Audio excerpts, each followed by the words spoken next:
একটা মিটিং এ ছিলাম, সেখানে আমরা আপনাদের এই খবর দেখতে পেয়ে আমরা ছুটে এসেছি যে আসলে বিষয়টা কি জানার জন্য। এবং আপনারা লক্ষ্য করেছেন যে এই বছর ঈদ উল ফিতরে অন্যান্য সময় যে শ্রমিক অসন্তোষ, বেতন, বোনাসের দাবিতে আন্দোলন হয়, এবার কিন্তু সেরকম হয় নাই।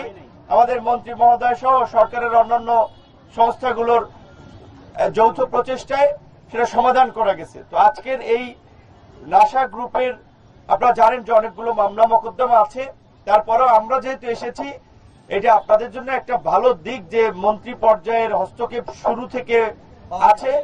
এবং আগামীকালকে যেটা আমাদের আপনাদের প্রতিনিধি উনি সুন্দরভাবে বলতে পারেন, আগামীকালকে মালিক পক্ষ, সরকার পক্ষ, বিজেএমই সহ আরো প্রশাসনিক যারা এটার সাথে ইনভলভমেন্ট, তাদের সাথে আলাপ আলোচনা করে আপনাদের দেনা পাওনা কিংবা কিভাবে কি করা যায় সেই বিষয়ে একটা সুরাহা করব।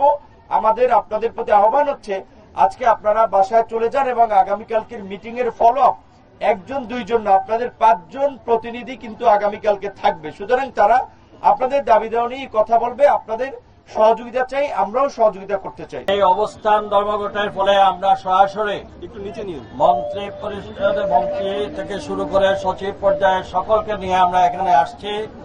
মালিক পক্ষের সঙ্গে কথা হয়েছে, শ্রমিক নেতৃবৃন্দের দাবি দেওয়া আমরা নিয়ে যাচ্ছি, তাদের সঙ্গে কথা হয়েছে।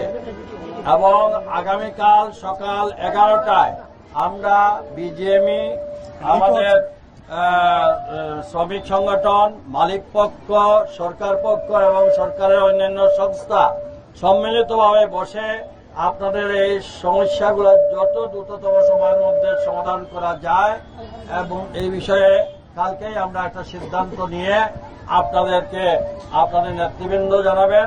আশা করি আমরা এটা সমস্যার সমাধান করতে পারব এবং আপনারা সবাই চান এই ইন্ডাস্ট্রিটা চলুক, শ্রমিকরা কাজ বন্ধ হোক, সবাই চান।